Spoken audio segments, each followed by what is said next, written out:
The final analysis, you're looking at a guy whose cup truly runneth over. Tonight on a special edition of 2020. Bar, what'd you think? Where's my hero? We say goodbye to the 41st president. I, George Herbert Walker Bush. The video you'll only see here from the ABC archives. I said, who is this good-looking girl, that beautiful girl over there? The beloved first couple of the country, spending 73 years together. And stay fat, stay gray, stay wrinkled. We love you. Now, the family stories you've never heard about their final days. He was with her the whole time, and then on the day that she passed away, he was there all day, holding her hand. Tonight, the political dynasty they would build together. I kiss you, but your makeup might smear. The national events that shaped them. My dog Millie knows more about foreign affairs than these two bozos. He is yesterday's man. The two boys were bitter, and we're going to get Clinton, we're going to get revenge. And she said, get over it. This son of ours is not going to let you down. He's going to go all the way. The historic events that broke them. Read my lips. No new taxes. Why should you be elected for 4 more years? And the legacy they left behind. He's the last president of the greatest generation. Here's Amy Robach.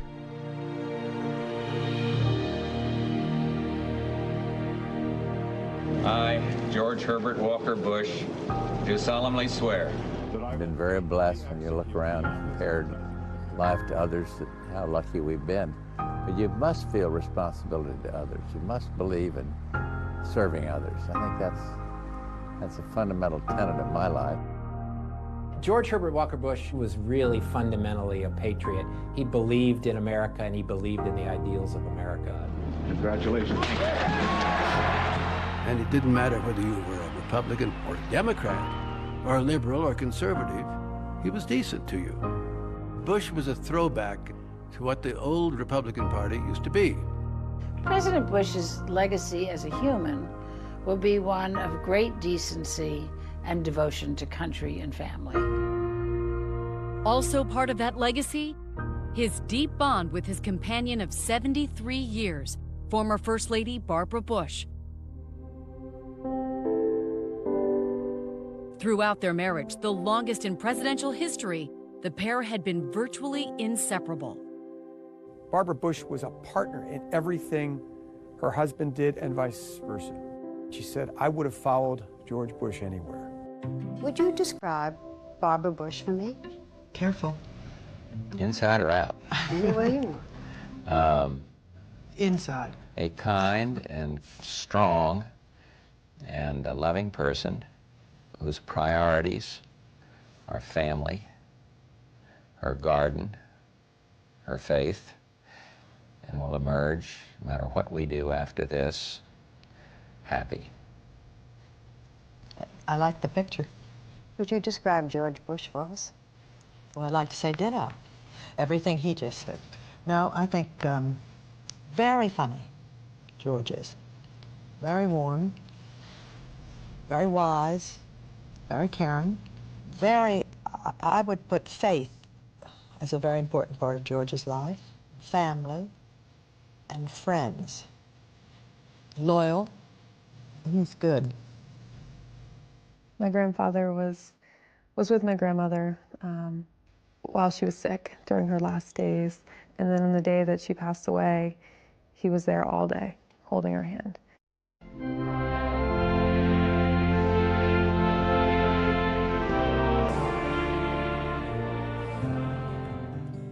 At her funeral in April, President Bush was next to her casket, greeting mourners who had come to pay their respects. It absolutely amazed me. There he sat for hours, shaking hands, because he knew that they wanted to see him. So it was one last act of duty. After my grandmother passed, my grandfather was back in the hospital the day after. There is breaking news. Former President George H.W. Bush has now been hospitalized with an infection that has spread to his blood.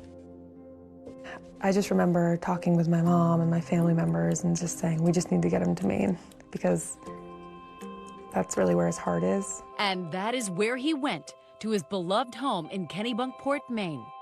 So when you look out at this scene, what do you see? I look at the sea, I see the power of the sea. I see the wonders of the sea. I see my boat, I love going on a boat. And I just feel totally relaxed here in Maine, by the coast. Kennebunkport was his refuge, his sanctuary. It's the place where he and my grandmother would come every summer. It's just always been a place where our family has come together. Family means everything to me. I don't know where I'd be in life if I wasn't blessed with a lot of kids and grandkids and family, including, of course. He won just weeks after Pearl Harbor. It's a true love story, and not something that we see very often these days. They met at a Christmas dance in Greenwich, Connecticut. My grandmother was wearing her red and green Christmas dress, and my grandfather spotted her. I said, who is this good-looking girl, that beautiful girl over there? He said, that's Barbara Pierce from Rye, New York. And the rest is history. Barbara Bush set eyes on 17-year-old George Bush and never looked back. They laughed together all the time. You can look at videos of the two of them just cracking each other up. Is he still the handsomest man you'd ever seen? My eyesight's getting bad. Golly. These are people who loved each other deeply. And Barbara Bush was a great political partner for George Bush. I think she had a great deal to do with his political ascent.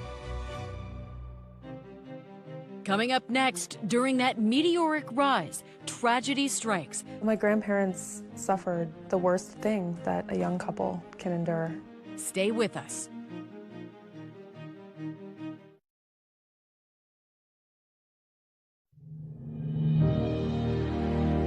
We have before us the opportunity to forge for ourselves and for future generations a new world order, a world where the rule of law, not the law of the jungle, governs the conduct of nations. He's the last president of the greatest generation. George Herbert Walker Bush was born in 1924 into a wealthy New England family. His father, Prescott, was a businessman and U.S. Senator from Connecticut. The Bush family has always been steeped in public service. There's the feeling in the Bush family that you draw on the resources of this country to make money and provide for your family, and then you give back. I was lucky at birth and had some privilege, but I've tried to put something back. I served my nation in war and stayed right with it. His mother, Dorothy, instilled the values that Bush would carry throughout his life. George Bush learned lessons in character at his mother's knee, and first and foremost, he learned humility. His mother used to say to him, George, don't brag. Or if he bragged about an accomplishment on the baseball diamond, she would say, well, George, how did the team do? So she encouraged him to think about the larger community and not just himself. On the day he graduated high school in 1942, Bush took the unusual path of enlisting in the Navy instead of going to college and became the youngest naval aviator flying combat missions in World War II. He is really the last of our World War II presidents and saw what the world could do to itself when there were failures of leadership. This rare film shows Bush being rescued after his plane was shot down by the Japanese over the Pacific. When they picked him up, you can see that look in his face, that concern, even though he's being rescued. And that's the only time I've ever seen George Herbert Walker Bush with a little bit of fear in his eyes. After leaving the Navy, Bush married his sweetheart, Barbara Pierce, after that chance meeting at a dance before the war.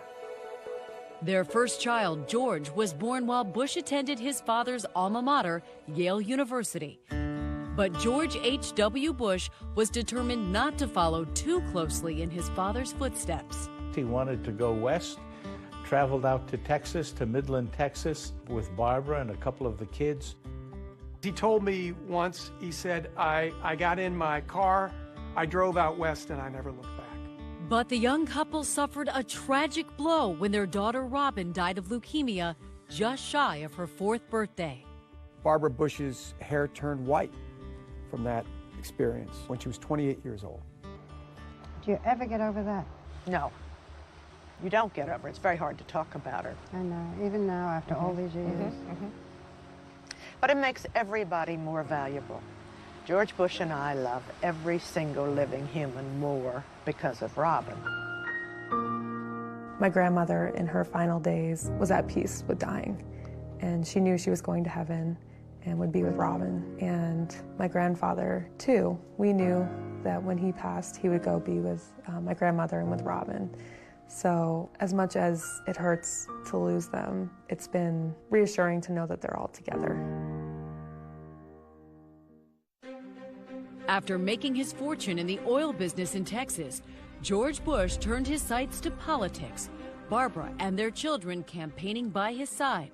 Barbara Bush was a great political partner for George Bush. I think she had a great deal to do with his political ascent.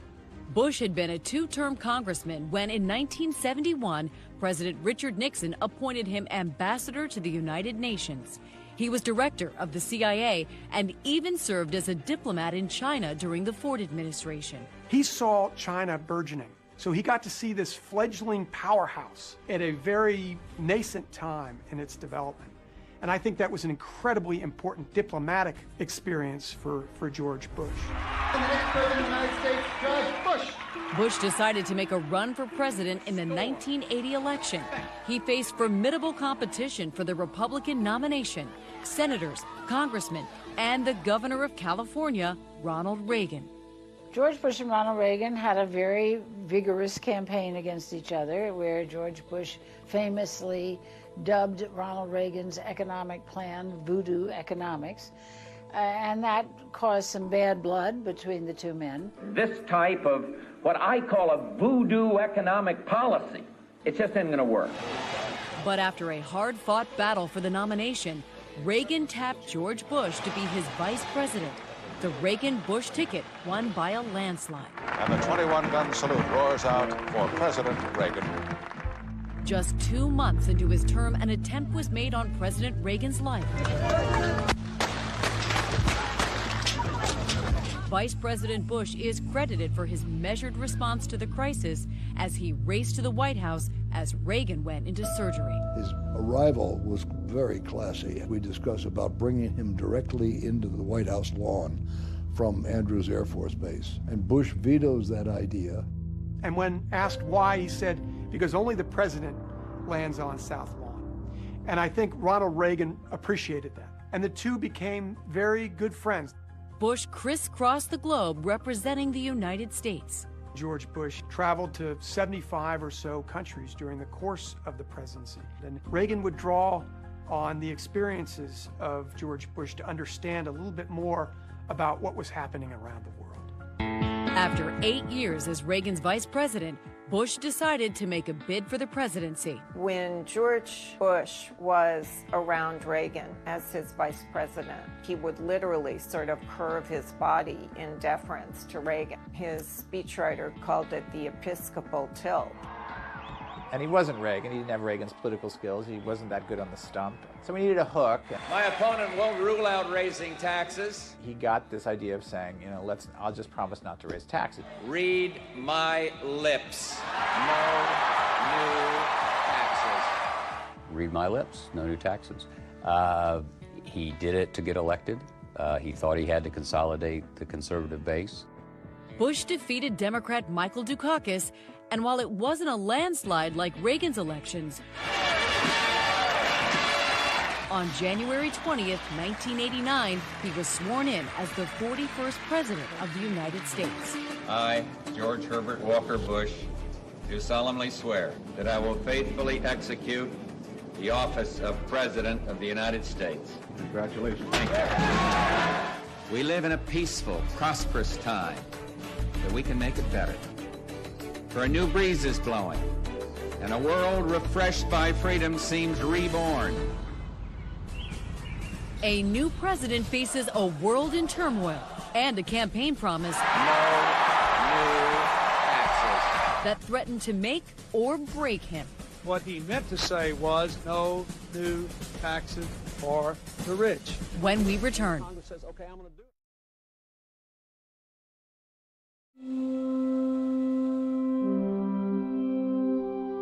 it. so many people's view has changed. It's as if Clark Kent became Superman. When you are not the number 2 on a team, but are really heading a team, as a president must do, it's different. And I've learned so much from this man. And the presidency of George Bush was shaping up to be very different than Ronald Reagan's. I think he admired Reagan's decisiveness, admired Reagan's rhetorical skills, but he wanted, when he came into office, to be a different kind of president, to be, as he said, kinder and gentler. Do you have a vision, and if so, what is it? I think my vision is the same as the 40 presidents that have preceded me. A world at peace. Not at any price, but a peace where freedom and democracy prevail.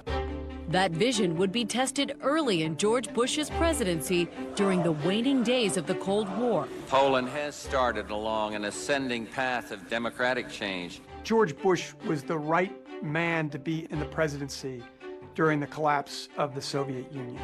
Bush knew from the beginning that it wasn't going to be easy to coax the former Soviet Union out of a communist regime. As they like to say at the White House in those days, trying to bring in a 10-pound fish on a 5-pound line.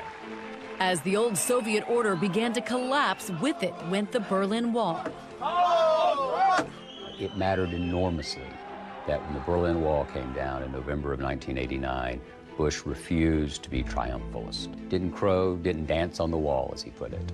I always wondered in my heart, was he remembering what his mother used to say about, don't take credit for yourself, give credit to the other team. And in this case, it was the German people. His instinct was to ensure that the Iron Curtain went down with a whimper and not a bang.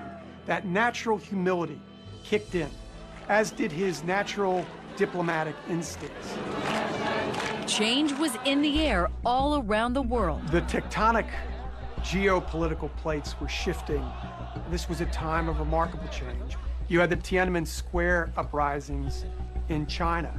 You had Nelson Mandela being set free and ultimately becoming the president of South Africa. So help me God.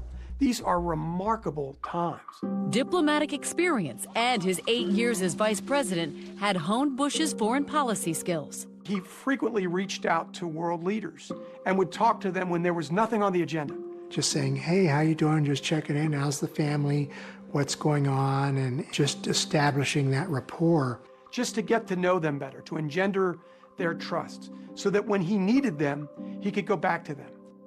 Prudence is a hallmark of George Bush's leadership. And in retrospect, that prudence, that instinctive humility in George Bush were the right qualities at that very sensitive time in our history. Humility was a quality that also described Barbara Bush as First Lady. You've received so many letters from people all over the country who say, oh, now I can let my hair go gray, I can gain a pound or two. They're so happy about you. Well, I've certainly gotten a lot of letters. Stay fat, stay gray, stay wrinkled, we love you. And they are all meant with great warmth and love. What they are saying when they talk about Barbara is that they sense in her a certain genuineness. I think that's a very funny book. As First Lady, Barbara Bush promoted literacy, even ghostwriting books by their dog, Millie. President Bush, his wife Barbara, loved dogs. That's pickles right there. It was national news when Millie had puppies at the White House, revealing a rare glimpse of President Bush at a relaxed moment. Sarah was like holding a grandchild, they're afraid to drop her. It looked so immediate, it looked so warm, it looked so spontaneous. During vacations, that couple would gather with children and grandchildren at their estate in Kennebunkport, Maine. It's a place, all of my cousins come together, and when my grandfather was president, there used to be a helicopter pad, and we would take the little cars and we'd go down and greet him, and he'd come off. And there he is, the president, our dad. There's certainly, from top to bottom, a family full of love and affection for each other. A family is an important ingredient for anyone whose last name is Bush. Members of the White House press corps trailed the tireless president. I got up at 6 a.m. many mornings to watch him play golf. He loved to have reporters there because it made it like the U.S. Open. He would start out in the day and he would have 18-hour marathon sporting events. It was like he was a one-man decathlon. There were always competitions. There would be tennis, and there would be horseshoes, and there would be boating, and there would be golfing. The Bushes were all about love braided with competition. Dad, how are you playing today? Very well, Dorothy. I'm at the peak of my game. They were a very competitive family, but there was an enormous amount of love. Back at the White House, President Bush signed landmark pieces of legislation. Signs the Americans with Disabilities Act. He establishes the Clean Air Amendments that really is our environmental policy now. These are big, big pieces of legislation. George Herbert Walker Bush, domestic affairs, was kind of custodial. It was marked by a philosophy of do no harm. He didn't have a great big agenda. It was fairly minimal, but looking back on it, you can point to a couple of things that were defined and accomplished. Supreme Court. More controversial was Bush's nomination of Clarence Thomas to the Supreme Court. The enduring confirmation hearings featured testimony of law professor Anita Hill accusing Justice Thomas of sexual harassment. On several occasions, Thomas told me graphically of his own sexual prowess. I deny each and every single allegation against me today. And when the economy began to falter, President Bush was forced to confront a crushing national deficit. Our deficit is big, and I don't want to be a part of continuing to saddle the generations to come, our grandchildren, with more and more deficit. He decides that the good of the country is to raise some taxes and establish budgetary reforms. I've been pressing the Congress for a real growth package. He knew at that point he might be sacrificing a second term, but he believed it was the right thing to do. Raising taxes was a controversial move that some critics believed would seal his political fate. Why do you think that your image has been tarnished in this way? I mean, a year ago, the strongest leader, a year later, weak, indecisive? When we return.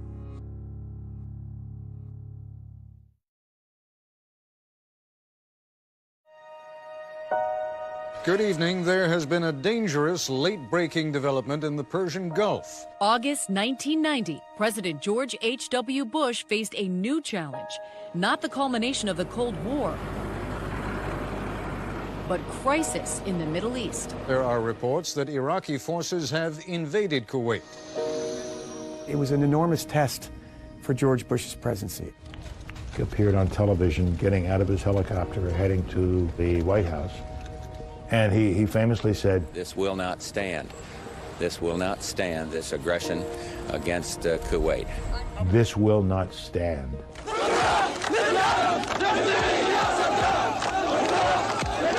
There is no justification whatsoever for this outrageous and brutal act of aggression. Bush built an unprecedented coalition of dozens of countries, relying on relationships skillfully built over the years. You know, that coalition didn't just happen. It happened because George Bush stayed on the phone night and day. I mean, we'd awaken at 6 in the morning to Bonjour Francois, and at night we'd go to the other side of the world. Just 2 hours ago, Allied air forces began an attack on military targets in Iraq and Kuwait. It's the toughest decision the president makes, I can tell you that. It is the toughest. You feel a responsibility for every life keeping them safe, every life that's lost. You feel that responsibility.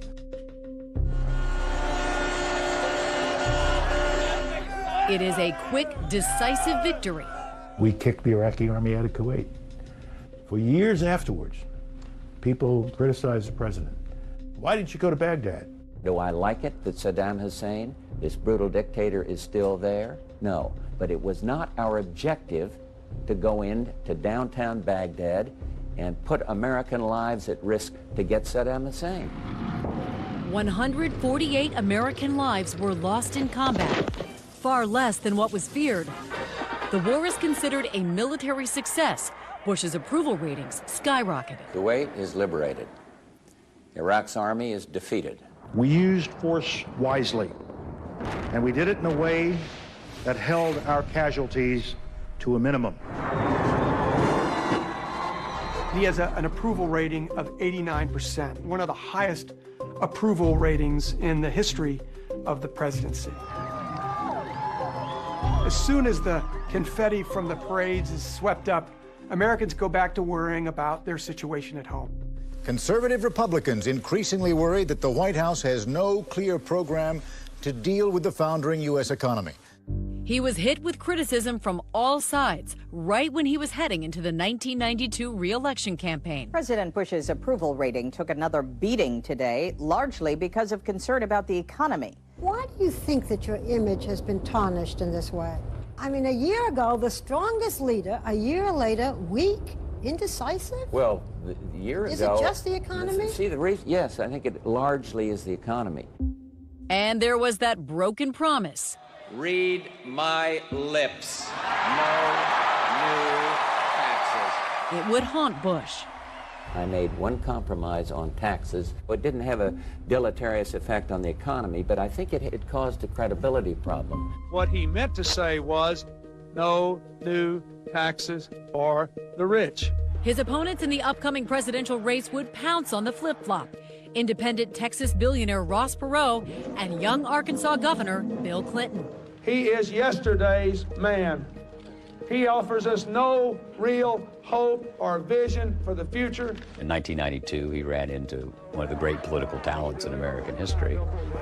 And so that was kind of a perfect storm. The 1992 election was about two generations. It was about the World War II generation, the greatest generation, versus the boomers. But when Clinton went on Arsenio Hall, it was Clinton like identifying himself as being of a different generation.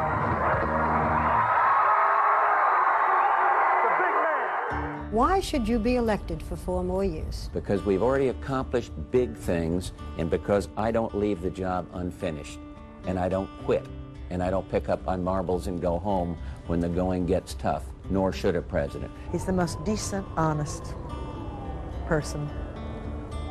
Wow. Shouldn't say that in front of him, should I? And very funny. Not just funny looking. I mean, very funny. Well, I know who you're going to vote for. You're darn right.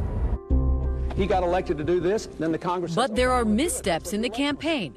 Bush made a small but devastating mistake in one of the debates. George Bush glanced at his watch. It led to the reinforcing of impressions that George Bush was indifferent, that he was above this campaign thing. Make no mistake, for a guy that many people thought was a sort of nice, kind, compassionate person, he was very competitive.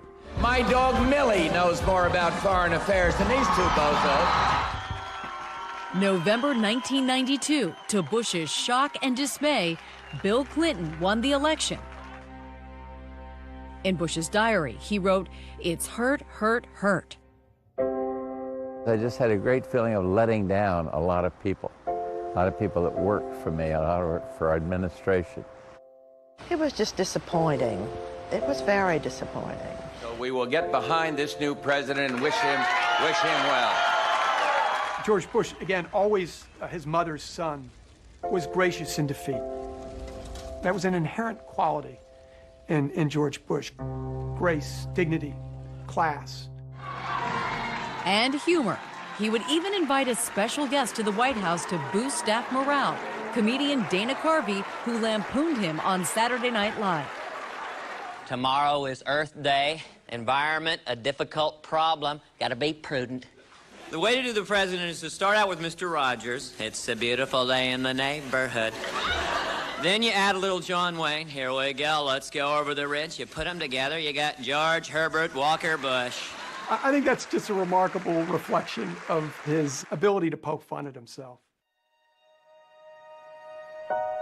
But there are no laughs on January 20th, 1993, the last day of the Bush administration.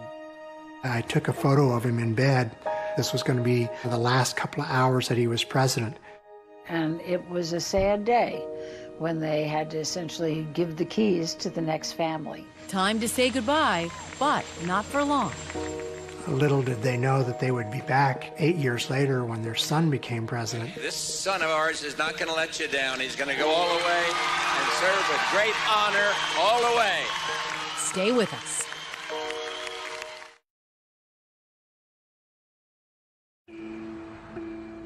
Back in Houston, after more than a decade at the epicenter of power and politics in Washington, D.C., the former president has to quickly adjust to life outside the White House.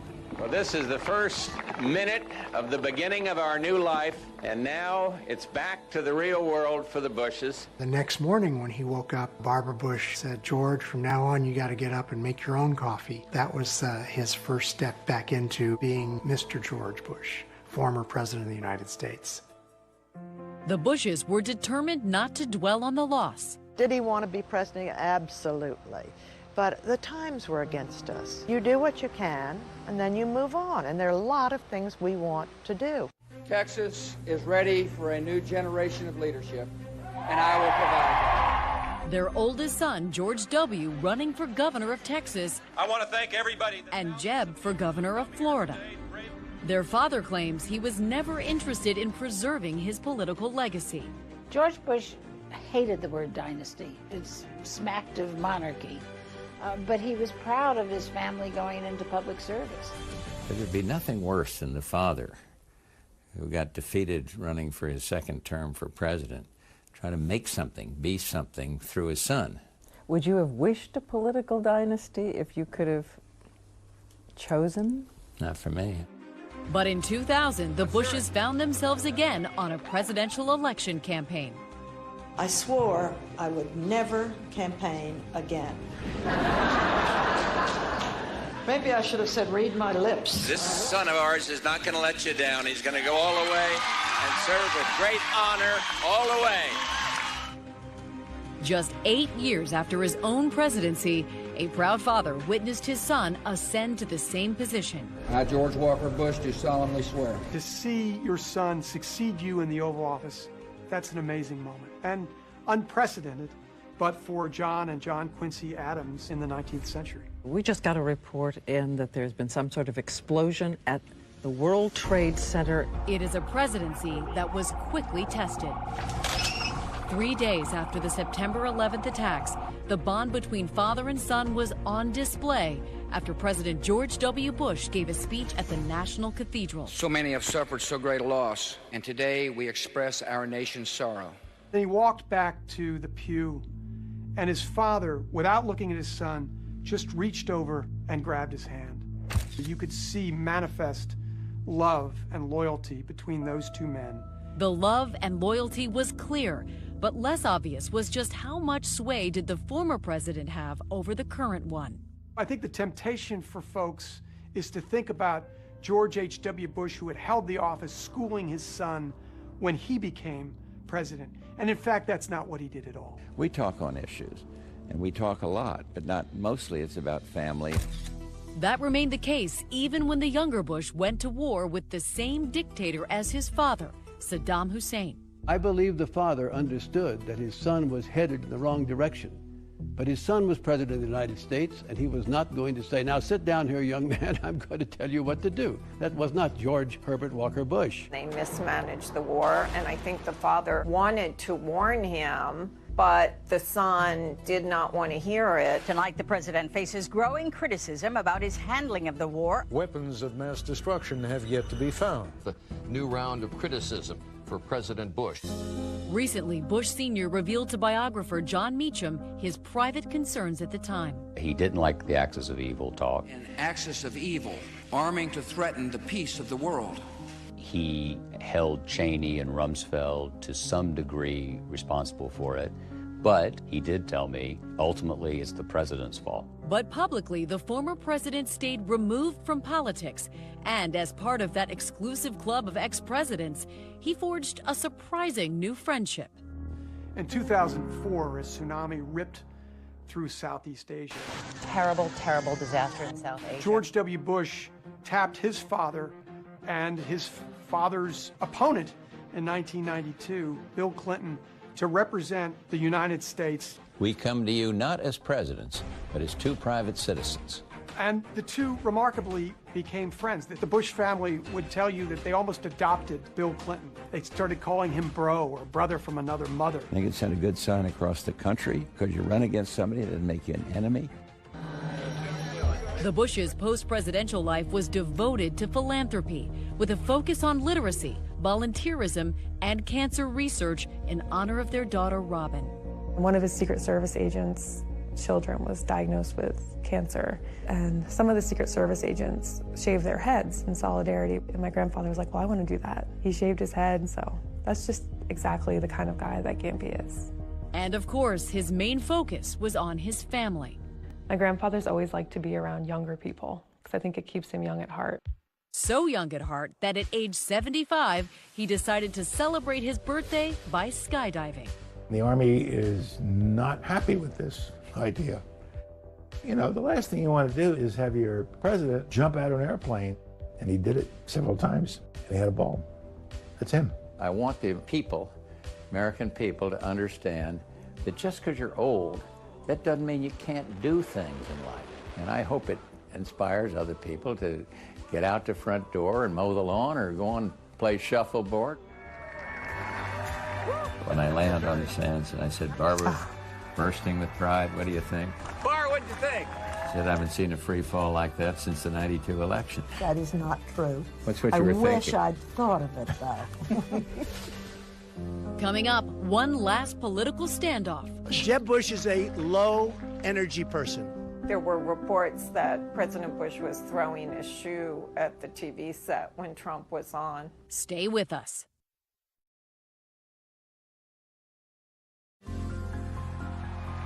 Just when they thought they were out, I'm a candidate for President of the United States. they were pulled right back in when in 2015 their son Jeb announced his candidacy for president. He's steady, he's honest, and I'm thrilled to be the mother of one of the greatest men I know, Jeb Bush. And ran straight into the Donald Trump juggernaut. Jeb Bush is a low-energy person. I think Donald Trump is trying to insult his way to the presidency, and it's not going to work. There were reports that President Bush was throwing a shoe at the TV set when Trump was on. I don't think it should be any great surprise that George H.W. Bush, lifelong Republican, would choose to vote for Hillary Clinton because Donald Trump was the antithesis in many respects of everything that George Bush stood for. I'm really rich. I'll show you that in a second. The Bush ethos is about civility, humility, and the notion of service above self. And love. The great affection between George and Barbara was always evident. They would flirt and tease each other. I think this would be a very good time to bring in your #1 asset. Millie? Millie? He should have said Ranger. That's the love of his life. How are you? I'm just fine. Glad to see you. How are you? I kiss you, but your makeup might smear. What do you mean you'd kiss me, but my makeup might smear? He's always so charming, right? No, he is charming. You know Mrs. Bush is your #1 asset, I don't certainly know that. I'm his #1 fan. And decades later, she remained his #1 fan, and he was still gushing about her. She's just so kind, and she's an amazing spirit. She's just wonderful. After her passing, George Bush released this statement. I always knew Barbara was the most beloved woman in the world. We have faith she is in heaven. Jeb Bush spoke of his parents' great love at his mother's funeral. My dad is a phenomenal letter writer, and he would write Mom on their wedding anniversaries. Here's one of them written on January 6, 1994. Will you marry me? Oops, I forgot, we did that 49 years ago. I was very happy on that day in 1945, but I'm even happier today. Last June, when he was in the hospital, George Bush tweeted this photo of himself reading A Great American Love Story, adding, enjoying a great book and a wonderful walk down memory lane. The book was co-written by his granddaughter. At certain points, we'll stop and say, Gampy, do you remember this? And he says, yes. Or sometimes he says, vaguely. And now that President George H.W. Bush has passed, he will be laid to rest at his presidential library in College Station, Texas, next to his wife and daughter, Robin. When I was a little guy, I'd fear death. I'd worried about it, be scared. Not anymore. I think history will understand that this was a president that certainly made the world a much better place than he found it.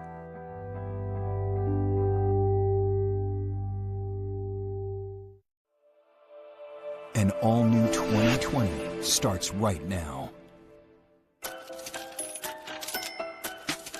So this case is such a mess that in the beginning, you don't even have a starting point. Except for Abraham Shakespeare winning the lottery. I said, you won $30 million. Do not show this to anybody. But everybody's there saying, give me, let me have. Women with car full of kids would pull up and say, oh, the Lord led me to you. And I would be like, no, that would be Google Maps, honey. One of the things that people talk about when they talk about winning the lottery is that it's cursed.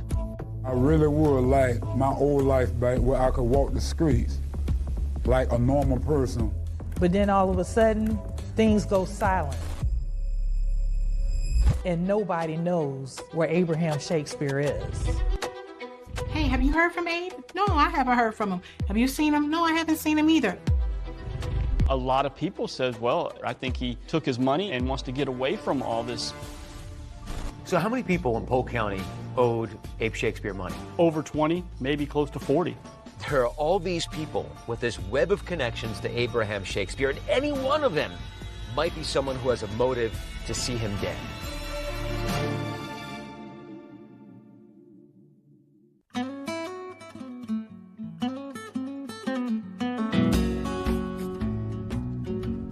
We all dream of a moment in life that will instantly change everything. A stroke of luck, and nothing will ever be the same again.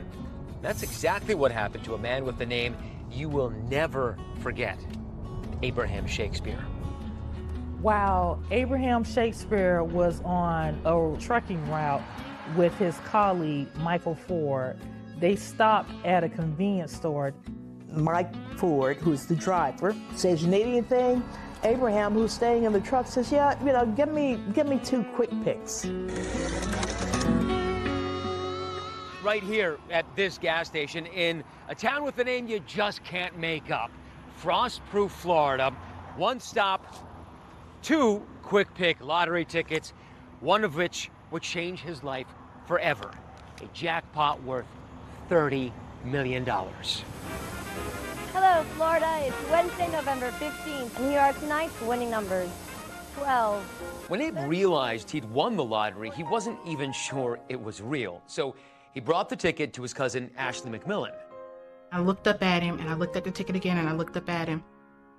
I said, you won $30 million. He said, okay, I just wasn't sure. I needed somebody I could trust to tell me that. And I was like, do not show this to anybody else. You go to Tallahassee and cash this in immediately. News of Abe's win quickly spread across the state of Florida. It was at this convenience store that Abraham Shakespeare bought the lotto ticket that changed his life. A Lakeland man is waking up a millionaire this morning. 40-year-old Abraham Shakespeare. He had the winning numbers, and Mr. Shakespeare, I'd like to give you my phone number. Yeah. He opted to take home the lump sum of $17 million. But then after taxes, he ended up with $12 million. Still, $12 million is a huge chunk of change for a man with a pretty humble background who came from the central Florida town of Lakeland. Lakeland is small town feel with a little bit of city in it, beautiful lakes, areas are quiet, some parts are rural, and it's in between Orlando and Tampa. And here in Lakeland, Abe lived in a modest neighborhood where many folks struggled to make ends meet. This is the famous Abraham Shakespeare's ex-home, where he rented and lived. This is where they lived before. This is where they lived before he won the lottery. It was set up just like this. Nothing's changed besides painting it. Pretty modest place. Pretty modest. Abraham's life has been hard-scrabble for its duration. Abraham dropped out of school. He had been in a little bit of trouble as a youth, nothing major, just little petty theft kind of things. And as he grows older, he takes on a series of odd jobs. Riding the garbage truck for the city of Lakeland, sweeping up in somebody's barber shop. Abraham had a strong friendship with Greg Smith, who owned a barber shop.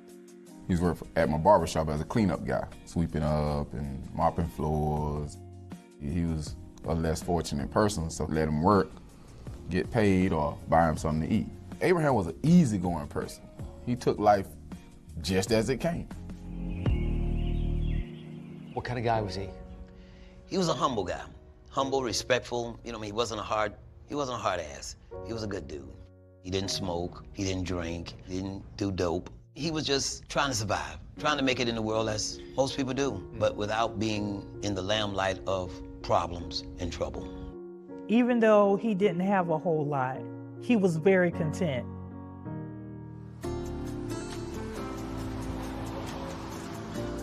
Abraham has all of this money. He can move anywhere he wants to, but instead, he stays home. He stays in Lakeland.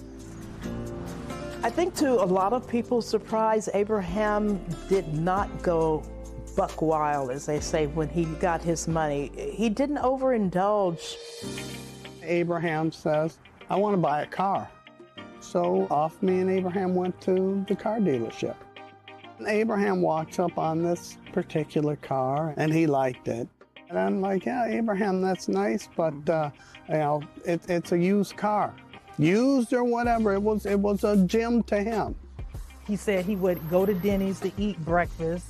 He bought a Rolex watch from a pawn shop. He come to the shop every day, millionaire, come to the shop, sweep the floor. Yes. You better not drop a penny on the floor. First thing he gonna say, he gonna pick it up, he gonna say, pennies make dollars. Abraham doesn't spend much money on himself, but the one thing that he really wants is a new house. So he buys a 5,000 square foot, $1 million mansion. Prior to winning the lottery, he would walk around this exclusive neighborhood and he would dream about living in one of those homes. He was able to buy his dream home for $1 million in the gated community. And Abe quickly opened his doors to friends and even strangers. And one of those strangers was Centuria Butler, who was at the time down on her luck when she met Abe at a party he threw at his new house. At the end of the night, he was like, where are you going? I was like, I might be staying in my car tonight. He was like, well, you know, you can stay here until you get on your feet. He literally let me as a stranger move into his house. A friendship blossomed. Centuria and Abe grew close, and eventually they welcomed a son named Jeremiah. When the baby is out and they bring him over to the bed, Abraham with his long arms, he swoops in and he takes the baby right out of her hands. And he's holding him. And he's like, yeah, I got my snookum pookum. But for Abe, it wasn't enough just to provide for his own family. Abe seemingly wanted to help everyone, and pretty soon, his generosity spread throughout Lakeland. When Abraham won the lottery, all of Lakeland and Polk County won the lottery. People did not hesitate to come to Abraham and say, you know, I need money for my mortgage. They're going to foreclose on my house. They're going to repossess my car. I've got to bury my mother. Everything you can think of that someone needed. Now you're dealing with all kind of people you want to look out for and people you don't want to look out for, but everybody's there saying, give me, let me have. Abraham wins this huge lottery, and then within a day, everyone wants a piece. I couldn't even talk with him in 10 minutes. His phone was ringing. And by the time he get off the phone with that one, another one would call him. There were days that random women with car full of kids would pull up and say, oh, the Lord led me to you. And I would be like, no, that would be Google Maps, honey. It got tiresome to him. He got fed up with it a lot. I really would like my old life back where I could walk the streets like a normal person, but got people coming up asking for money. And Abe's fortunes might be about to take an even more serious turn for the worse. His friend comes forward and says, hey, that's my ticket. All those multi-million dollars, they're mine. Abraham Shakespeare was on the verge of losing his entire fortune.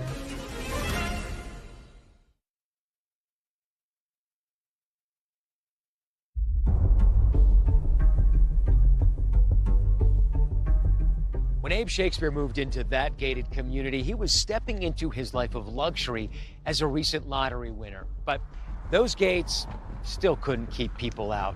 Friends, neighbors, even strangers still visited, asking for a favor, a loan, or a handout. I think it caused him more harm than good. I don't think he enjoyed that money. It was like, I wish I didn't even have no money. He was dead serious. There's something called the lottery curse. Lottery winners go bankrupt. They are killed, robbed, kidnapped, and scammed till the end of days. Most people work and struggle to get millions. When it's handed to you, it's an easy come, easy go, and you're open game. And if you're not prepared for it, you're screwed with it. Abe tried to manage that flood of requests, turning some of those handouts into loans, but this was far from a perfect system. One of the things that Abraham did was he set up a business venture in which he became the Hood's bank. But that also meant that he had to make arrangements with them for when they would pay back and how much they would pay back. This was becoming overwhelming. Abe was giving out money faster than he could keep track of. And then things took an unexpected turn with that coworker on the trucking route, the guy who bought the winning lottery ticket for him, Mike Ford. Suddenly, there's a lawsuit against Abraham filed by Mike Ford, who is claiming that Abraham stole the tickets. I was able to immediately get in contact with him. He was upset because he thought that Michael Ford was a friend. To defend himself, Abe brought in a high-profile attorney named Willie Gary. Willie Gary is a force, very self-confident. Willie has a private jet. He drives around in Rolls Royces. He wears, of course, custom-made suits.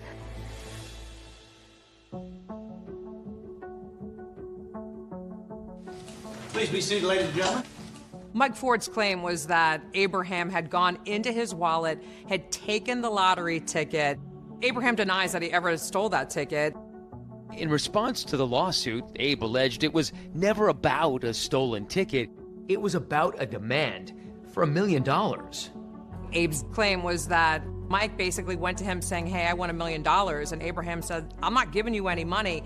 And that's when Mike said, well, I'm going to sue you.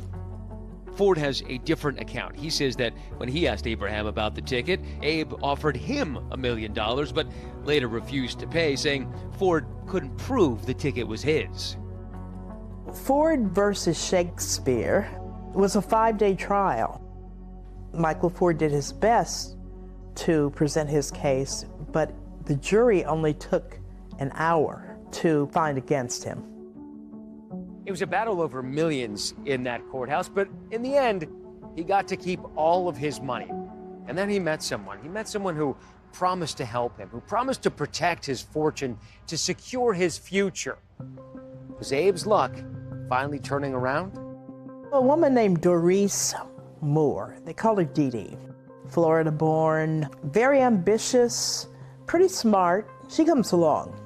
In fall of 2008, Dee Dee goes to this small business conference where she meets the realtor who sold Abraham his $1 million mansion. And she thought it would be cool to write a book about his life. Dee Dee is introduced to Abraham, and he agrees to let her profile him. She wanted to sit down and interview us for her book. Dee Dee Moore seemed like she was a very professional woman. She was in a suit and heels and hose and everything, and said that she owned a company, American Medical Professionals. Dee Dee Moore is a self-made businesswoman, a very successful businesswoman with a medical staffing company. And the more time Dee Dee spent around Abe, the more involved she became, not just as an author, but also as an advisor. She learns that he has all this money out there in the community. She said, you need a financial advisor, you need some financial help. I am an expert at that. The next thing you know, Dee Dee is Abraham Shakespeare's sidekick and his emissary who goes around to collect money. She had her own money. She didn't need his money. And that became a trust factor for him. He's like, you know, she has her own business. She, you know how to run things. She gonna help me with my LLCs. Dee Dee wasn't just helping Abe with his money. She also started recording their conversations, capturing these behind-the-scene moments where, even with her help, he still appeared to be fed up. Do you get tired of people asking you for money all the time, Abe? Give me your opinion on it. I've been tired.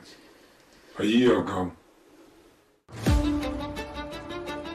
All of a sudden, things go silent, and nobody knows where Abraham Shakespeare is. None of his children had heard from him. His mother hadn't heard from him. Nobody had heard from him.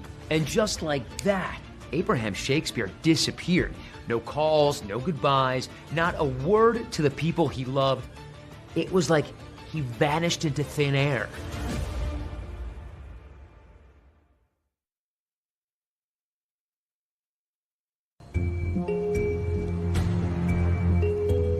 Abraham Shakespeare seems determined to shake that lottery curse, especially after his generosity cost him almost all of his jackpot millions. Now he's fighting to get his finances back under control.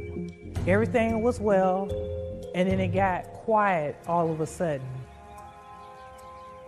In April of 2009, there's a stir going on in the community about nobody having seen Abraham Shakespeare in a while. A little buzz at first, and then it gets louder and louder and louder and becomes a thing. People start to talk, hey, have you heard from Abe? No, I haven't heard from him. Have you seen him? No, I haven't seen him either. And that kind of started to snowball when everybody started to realize, you know, I haven't heard from him either. And so at what point did you notice that Abe might have gone missing? When I would call, he would always answer me or respond back. And when I didn't get that, then it began to make, somewhat of a red flag. There was this widespread speculation around Lakeland that Abe finally just got fed up with all these people thinking that he should share his fortune with everyone. And as a result, he decided to skip town. It was common knowledge that Abraham said that he got tired of people asking him for money. I really would like my old life back where I could walk the streets like a normal person. When nobody's seen him, for the first couple months, we were like, okay, he did say that he was gonna go away for a while and just let things, kind of die down and chill, and then he was gonna come back. And friends say Abe had a very good reason not to skip town for good. Even though Abe and Centuria at this point were no longer living together, Centuria says Abe was still a devoted father to their son Jeremiah. He was just like so excited about being a father, and he would take a picture every day.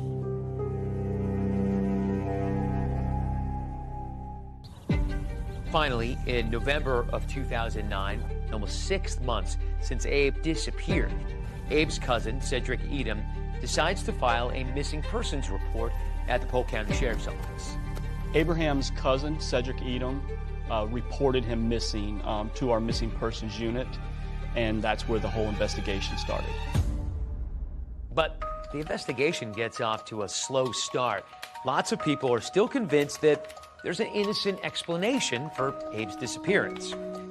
A lot of people said, well, I don't think he's missing. I think he took his money and wants to get away from all this. One of Abe's friends, Judy Hagens, even told the police Abe had mentioned leaving the country. Did he ever discuss any intricate plans with you that, hey, I'm going to disappear and nobody's ever going to see me again? Yeah, and he did. What was that about? Tell me. He really wanted to move to Jamaica. Still, there was an aspect of Abe's disappearance that puzzled some of his friends and family members. All of a sudden, they started receiving these random text messages from him. All of these people that Abraham would normally just pick up a phone and talk to or stop by to see were getting text messages. So at this point, there are a bunch of people coming out of the woodwork who are saying that they've heard from Abe. Right. I got a text at one point. And what did that text say? He was out and just didn't want to be bothered. And the mother of his child? Centuria, She received a text message saying he was going on vacation and leaving her for another woman. I'm texting Abraham and I'm getting texts back, oh, I'm leaving you for this woman and we're going to the Bahamas. I got a reply from his number. And the reply was, I don't need nobody filing no missing persons report on me. I'm fine. But Ashley and others close to Abe say they had some serious doubts about whether he was actually the person sending those texts, even though they were coming from his phone. I knew that wasn't my cousin. This is not Abraham texting me. There's no way that he could have constructed those text messages because Abraham Shakespeare could barely read and write. In fact, his cousin, Ashley McMillan, used to read him the greeting cards here at this Walgreens where she used to work. Before he won the lottery, he was always buying Hallmark cards. He was like, hey, can you come read this card to me? I need something that conveys like empathy or sympathy.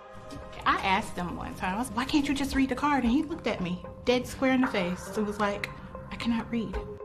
It was so suspicious as people were getting text messages because he couldn't read or write. And if it wasn't Abraham, who were the text messages coming from? That was one of the biggest hurdles we had in the beginning of the case, was nailing down when the last time not only was Abraham seen, right, but when someone physically and actually talked to him on the phone. So this case is such a mess that in the beginning, you don't even have a starting point. Every time we would talk to someone, they had heard something different. It just seemed like every story was leading back to Dee Dee Moore. And so we're just like, okay, we've got to talk to Dee Dee Moore because this lady Dee Dee is associated to every story that we're being told. For Abe's friends and family, it makes sense that if anyone knows where he is, it would be Dee Dee. I mean, after all, she has been working closely with him to get his finances in order. As their friendship began to blossom, Abraham and Dee Dee Moore hung out quite a bit. She became a major asset to him by helping Abraham collect on money that was owed to him. Everybody was very uncertain. Dee Dee had an answer. When police interviewed Dee Dee about Abraham's whereabouts, she says nothing's wrong. In fact, I'm in constant contact with him. Her statement was that she talks to him all the time. If we wanted to see him, she would make sure that she brought him to us. So she sends him a text message in front of us and it's like, Abraham, call me, please call me. We wait a little bit and nothing. And she's like, well, I'll call you in the morning as soon as we hear from him. We'll set up a meeting. So we left. Although Dee Dee can't actually connect police with Abe on the phone, she is able to show them that video that she'd taken of Abe where he says he wants to skip town. So where do you want to go to? It don't matter to me. I'm not a picky person. Are you going to miss your home? Yep, I miss it, but life goes on. Weeks go by and there's no word from him, and suspicion begins to mount. But then this startling development. Out of the blue, Abe's mother, Elizabeth Walker, is having dinner at a Cracker Barrel and Elizabeth's phone rings. And she opens her phone and sees it's Abraham calling. And she said, oh my God, it's Abraham.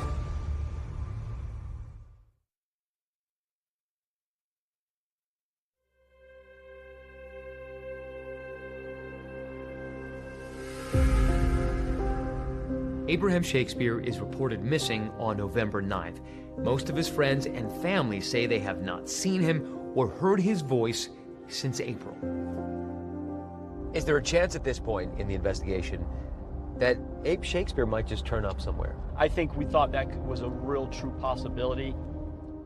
Once we put him in the national database as missing, we got calls from all over the United States, and some of them with super confidence that it was Abraham. It wasn't him, but we had to deal with a lot of that.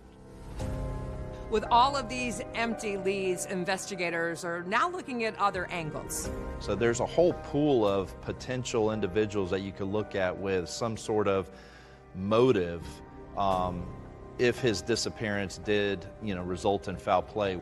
We certainly hope Abraham's alive and well, and he has successfully hidden himself away. But our investigation doesn't lead us to believe that at this time. At this point, detectives are not only concerned that lottery winner Abe Shakespeare might be missing, they're concerned he might be dead. So how many people in Polk County owed Abe Shakespeare money? Over 20, maybe close to 40. And so some of them would probably not be so upset if he never appeared again. That was the problem, is that there was a lot of people that owed him money. But investigators aren't particularly interested in a man who had claimed that Abe owed him something. Presiding, please be seated, ladies and gentlemen. Again, if you have a cell phone. Michael Ford lost a lawsuit to him, claimed the winning lottery ticket was his, went all the way to a trial. He's probably pissed off. $30 million of upset. Michael, we're up here talking to you about Abraham Shakespeare. How do you know that name? Because I went to trial with him for a lotto ticket. Okay. And at no time did you see Abraham Shakespeare while you were in Florida? And just for the record, you didn't in any way harm, hurt, or cause Mr. Shakespeare to be missing at this time, did you? No, sir. We actually pulled his phone records to confirm that where he was, and he was in Georgia. I mean, we looked at him that hard, but it was more of an elimination thing. Well, detectives have a long list of possible suspects to go through. Marissa Green at the Ledger in Lakeland is focused on one person, Dee Dee Moore. I felt like I had a vested interest in finding Abraham Shakespeare, just like the detectives. A couple of weeks before it was officially announced that Abraham Shakespeare was missing, I met Dee Dee Moore over the phone for the first time. She promised that she could produce him and I could interview him, but that never happened, and it went silent. And so that's when my red flag started to raise about this woman and who she was. Then in December 2009, Marissa is able to convince Dee Dee to come down to the Ledger newsroom for an interview with her and her editor, Lyle McBride. Dee Dee tells them that at the time Abe disappeared, most of his lottery jackpot was long gone. And he didn't have any money left, really. Right, except for what he was collecting, the regular little loans. The few that were paying him back, that's what he was living off of, because everything else was froze. Because all his other money was tied up. She said everybody else was taking advantage of him, but not her, because she had her own money. That's the kind of person I am. If you've asked my family and my friends, I've been that way my whole life. I always helped people. During that 3-hour interview, Dee Dee now tells a different story. Now, she insists that Abe left town to avoid having to pay money in the child support fight he is supposedly having with the mother of his son, Centoria Butler. And so he was very upset and adamant that he would rather spend 179 days in prison, if they find him, than to pay her anything. There was never a plan to go to court to get child support. I never attempted to go to court to get child support. That was the end of the story. So during the interview, we played good cop, bad cop, and I was the bad cop. I was the one asking the hard questions of Dee Dee Moore. Where is Abraham? Well, Abraham knows he was supposed to go for contempt of child support, okay? Well, and that's the question I asked. Where is Abraham? I do not know. And I told the cops this. I do not know his address. I didn't want to know because of the fact that we knew he would have a warrant out for his arrest. That interview with Dee Dee Moore at the Ledger, it ends without any new information regarding Abe's whereabouts. But then a month and a half after he was reported missing, there's a surprising turn of events involving Abe's mother, Elizabeth Walker. Dee Dee befriended her. And they're having dinner together one night. The phone rings. And it's Abraham. Hi, Mom, I love you. "Oh, baby, I miss you. Where are you? I can't hear you. It's so loud. I can't really hear you, but I'll be home soon. I love you. I love you too." And that's the end of the call. Dee Dee says, "Oh my God, you know, he called you. See, he's okay." And Miss Walker appears to be relieved, but not quite sure, because Abraham sounded different. Abe's mom is suspicious. She was suspicious, didn't think it sounded like her son, but in the back of her mind, maybe he really does have a cold, maybe he's really sick. Turns out the police are able to trace that phone call, and it leads them not to Abraham Shakespeare, alive and well, but to a very different person. We had that 30-day location tracker on the phone, so we pulled it up, and it's at the Lakeland Mall. Will that phone call help cops unravel the mystery of what really happened to Abe Shakespeare?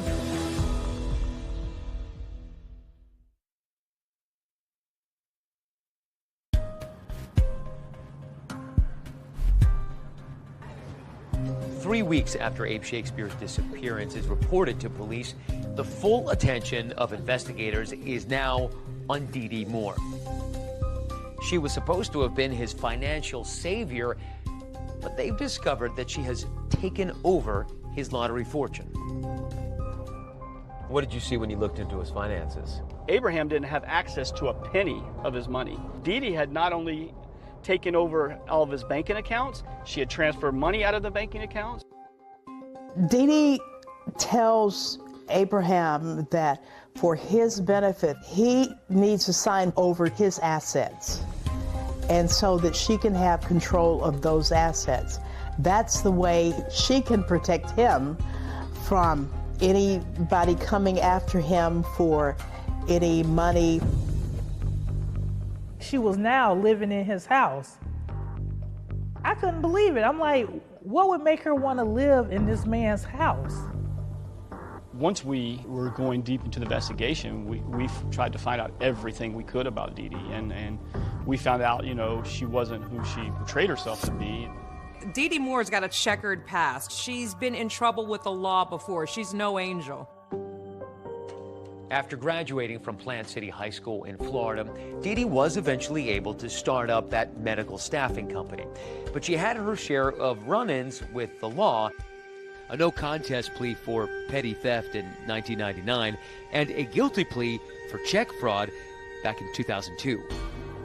There was also one incident where she falsely claimed she was carjacked after falling behind on her vehicle payments.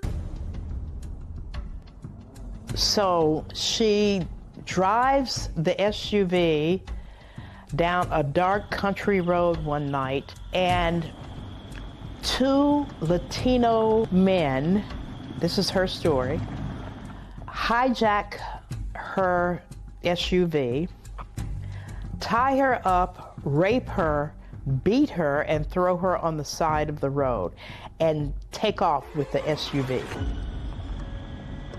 Long story short, she had hired these guys to take the car and hide the vehicle from everybody. Dee Dee was convicted of insurance fraud. And that background raises a lot of eyebrows among detectives investigating Abe Shakespeare's disappearance. She definitely has the ability to manipulate, to lie, to concoct stories and so forth, yeah. We were really convinced that Dee Dee definitely had more information, and we wanted to push some buttons with Dee Dee. So police pressed Dee Dee for answers about how she's taken over Abe's finances. You are in essence Abraham, correct?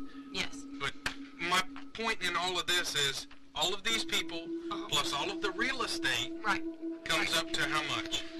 But you've got to... No, comes up to how much, Dee Dee? I don't know. Comes up to how much? So, okay, so I've done the rough math, okay? It comes up to almost $3.5 million. Okay, if I'm guilty of anything, I'm guilty of helping him avoid child support. I'm not worried about any of that. Investigators may have their suspicions about Dee Dee, but what they don't have is any hard evidence tying her to Abe's disappearance. Meanwhile, Dee Dee turns to the media to plead her side of the story. Because of these people. Are you talking about your meeting with the cops? Yeah. Because of these people, my life has been turned up in the last 2 weeks. All my house has been looked over twice. They've looked through all my papers. They took my computers and downloaded their hard drive. I want this out of my life. And I feel sorry for Abraham. But it has hardened my heart. I don't know if I'll ever help anybody out anymore.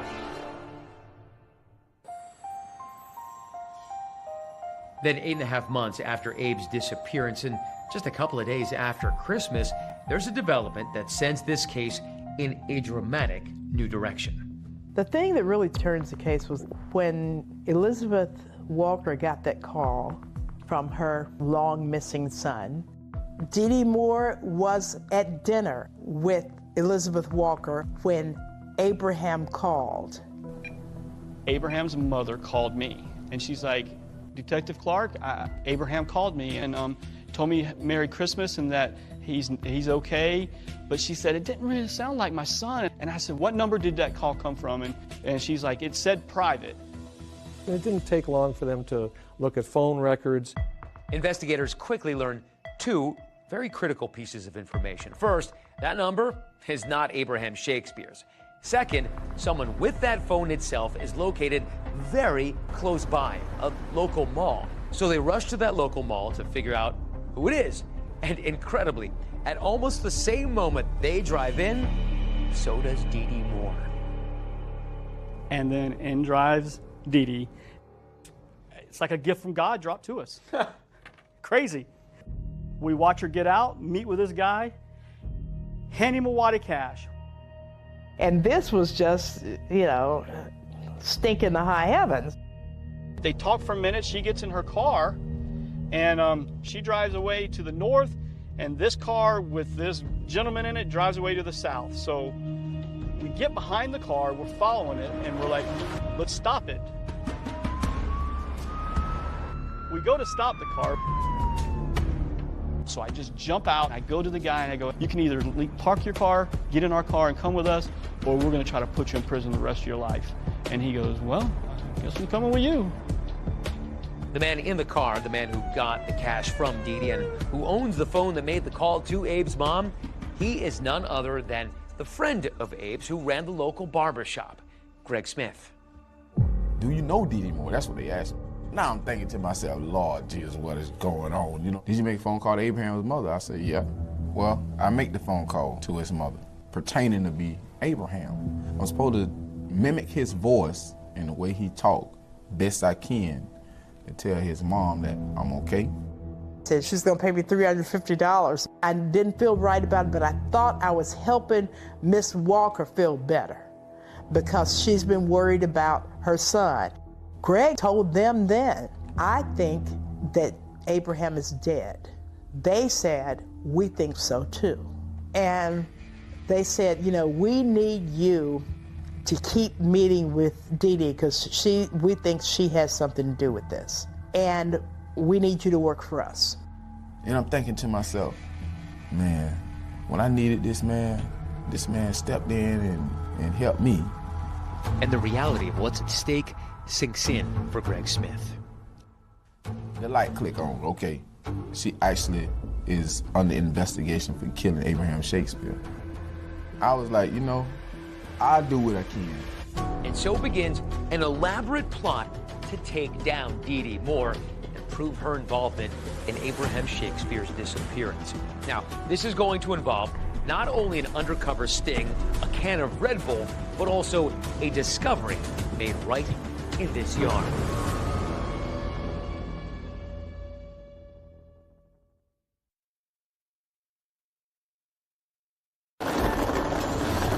For Abraham Shakespeare, the good news is you've won the lottery. That's also the bad news. As of this time, we don't know the whereabouts of Abraham Shakespeare. Detectives are not only concerned that Abe Shakespeare might be missing, they're concerned he might be dead.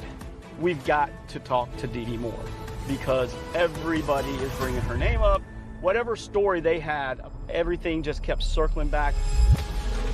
They're saying that I took a gun and killed another human being. what they need. They need the evidence. But I guarantee you, Ronald has killed him. We're like, Ronald? We've never heard of a Ronald. She kept saying, Ronald killed him. Ronald shot him. Why are you laughing?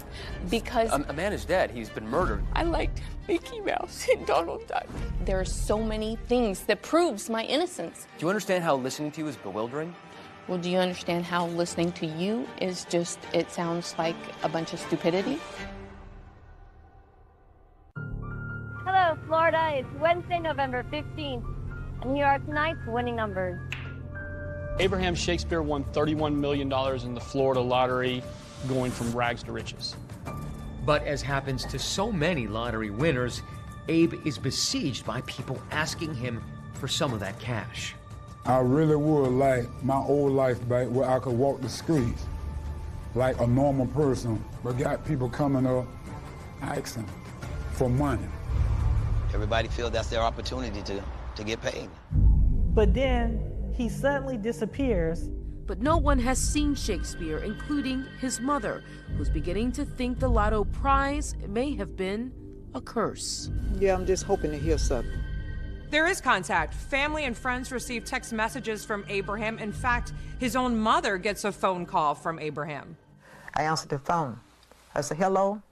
Upon further investigation, detectives learned that the voice was Greg Smith, the owner of the barbershop where Abraham would work. I was like, Mom, how you doing? This Abraham. Greg claims he faked that call at the request of a woman named Dee Dee Moore, who was helping Abe with his finances, and the police start investigating her. Despite running a legitimate business, Dee Dee Moore has a checkered past. She's been in trouble with the law before. Greg decides he does not want to go to jail, so he helps investigators with their case. And one way that he does it is by becoming a confidential informant. I didn't set a plan out to go catch her. I just told him I'll see what I could do. I'm getting ready to talk to Dee Dee. She's getting in the car now. When I interviewed Greg Smith back in 2012, he showed me how he secretly recorded conversations with her using something he called a catch can, which he invented himself. It's a Red Bull can. Look at that thing. I wouldn't figure out how it opens even. It actually separates in between. Oh yeah? Wow. That's brilliant. That's the Dee Dee Moore catch can. I worked undercover narcotics for 8 years, and I wouldn't have came up with this. Almost all of the meetings were in a car. Here it is sitting in front of her. She doesn't even know it's there. Well, they'll never know about you anyway. I'll never give you up. You know what I'm saying? Ever.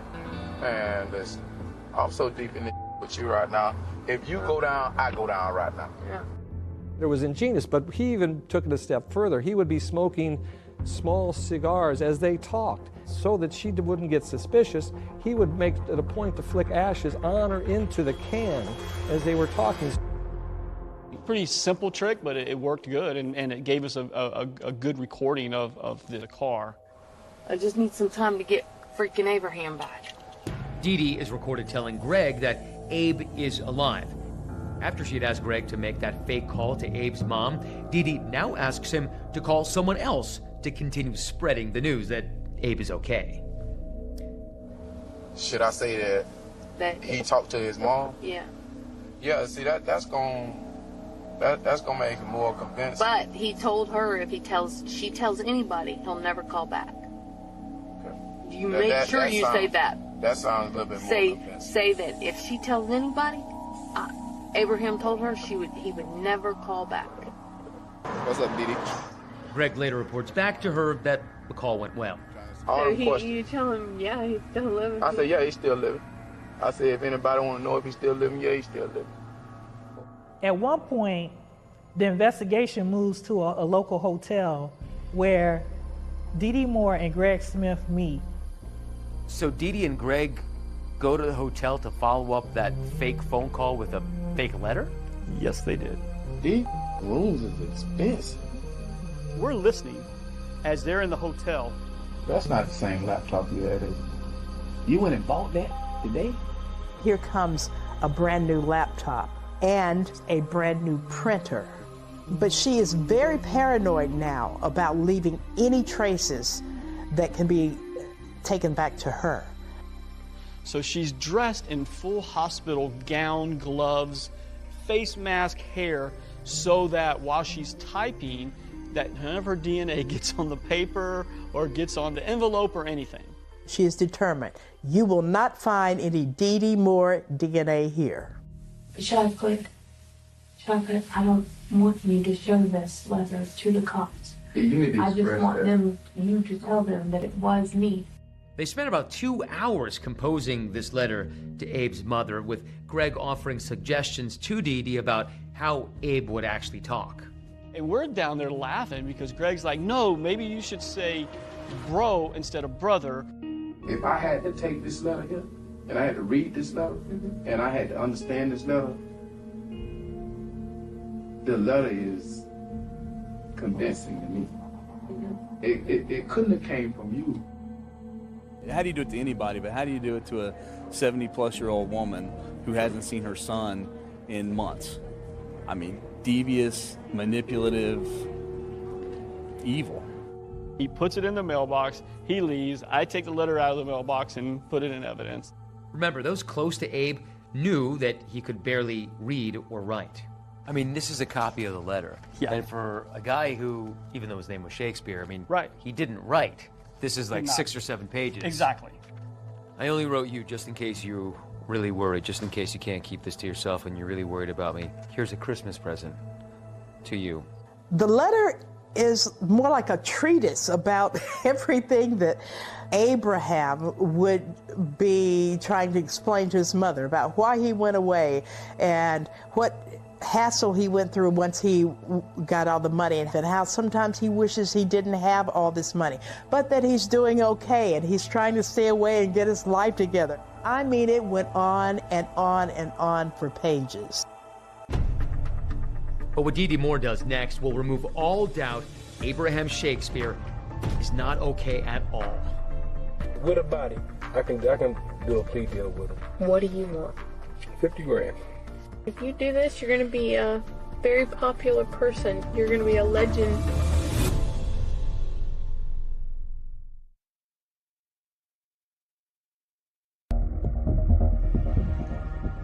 By this point, all of the law enforcement officers' instincts are firing on code red. They feel that Dee Dee Moore knew what happened to Abraham Shakespeare. What they need the evidence. So at one point, you ask the sheriff to hold a press conference. As of this time, we don't know the whereabouts of Abraham Shakespeare. And at that point, the sheriff says, hey, we think that Abe Shakespeare may have been met with foul play. We suspect that he's met an untimely death. He also names Dee Dee Moore as a person of interest. I must tell you, folks, that certainly it is fair to call Dee Dee Moore a person of interest. After that press conference, I believe she felt the walls closing in on her. So immediately she calls Greg Smith. We've got to do something. Did you see what Sheriff Judd's saying about me? And that's when the next phase of the case begins, convincing Dee Dee that if Abe is actually dead, to admit what really happened. They come up with this idea that they will get a fall guy who will say, you know, I'll take the blame and say that I killed Abraham Shakespeare. We call a guy named Mike Smith. I mean, he's just a very large, intimidating fella, and one of the best undercover guys I've ever worked with. And his last name happened to be Smith, the same as Greg Smith, and they pretended to be cousins. So we tell Greg, we just want you to tell her that you have a cousin that's going to prison. If there happens to be something wrong with Abe, I bet for the right amount of money, he'll take a murder rap. And I said, I know somebody. I got a cousin finna do 25 years that'll take that rap. Yeah, I got somebody. Here's the deal.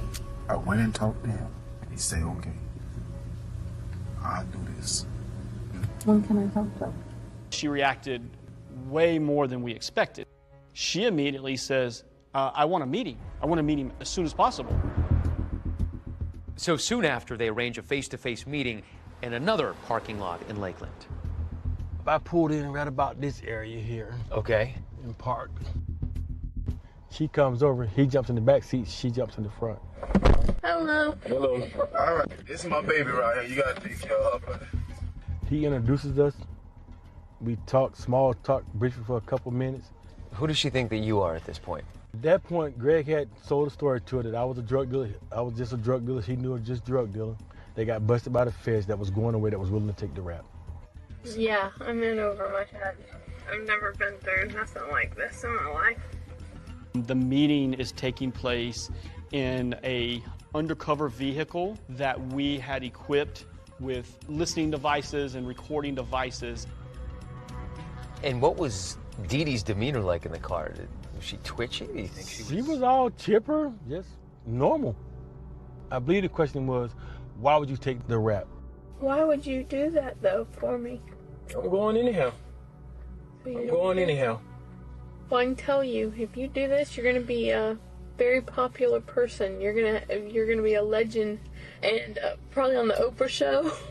When I told her, I said, I got busted by the feds, man. I'm gonna go do 25 years. I need the money to leave to my baby mama so she can take care of my child. What do you want? 50 grand. Okay. Can I do it in payments? Because I don't have that kind of cash. I'm gonna have to sell some. I'm gonna need 10 up front. Once I do this, make sure my boy get the money. Okay. But that's not enough. You feel like you need more out of her. I felt like I needed more out of her. I felt like we needed a body. Like I said, I'm gonna need a body. Probably can get a plea deal with them, because they definitely gonna want a body. Okay. And then Mike tells her, wherever the body is, I want to move it, because if I'm going to confess to this, I'm going to make it my own. And she brings up, there's a guy named Ronald, a drug dealer. If you take the rap, he is not going to show up. And I guarantee you, Ronald has killed him. I just know it. We're like, Ronald? We've never heard of a Ronald. And Ronald's the one he owed the money to? Yeah, they were doing a drug deal. No, I think Ronald killed him for the money Abraham had on him. Abraham had a ton of cash on him, like the tune of $800,000. This is a huge development. Whoever Ronald is, Dee Dee has just admitted for the first time that she knows that Abe is dead. That's the biggest moment of the case. That's where we know 100% he's dead. I mean, for us, couldn't have been a bigger moment than that right there. She kept saying, Ronald killed him. Ronald shot him. I said, well, where's the body, Dee Dee? You get with Ronald, ask him, Ronald can tell us body at. That way when I plea deal with, I can tell them the body is right here and they will dig him up. Okay. And they'll have a body. Okay. Get with Ronald, find we need to know. Okay. Holler back at my boy. Okay, I'll do it. All right. Thank you. All right. It was nice meeting you. The next morning, Dee Dee calls Greg and says, we need to meet and make it quick. Dee Dee wants Mike Smith to be able to confess as soon as possible so that the investigators will stop looking at her. I think that they're watching all the properties and all the friends' properties I have. He goes and meets Dee Dee, and Dee Dee hands him a towel. There's something wrapped in the towel, and she tells him, this is the gun that was used to kill Abraham. We're gonna grind then we put his handprints on it, and we'll put it somewhere. So she handed over her gun to you. Exactly. She trusted you that much that she handed you the murder weapon. Exactly. She asked him to meet him back at the same spot later in the night. She would show him exactly where the body was. This is the perfect time. Plant City. We'll call me in Plant City. Yeah. All right. We set it up for her to take me to the body now. Just like I figured, the body's still on that property. We're moving the body tonight. Dee Dee thinks that once Greg and his cousin dig up the body, she's going to be home free. But she has no idea what is actually about to happen next.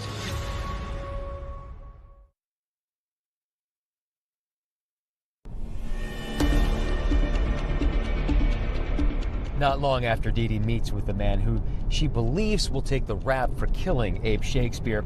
She's driving along this road with Greg Smith, heading to a property she owns on the outskirts of Lakeland.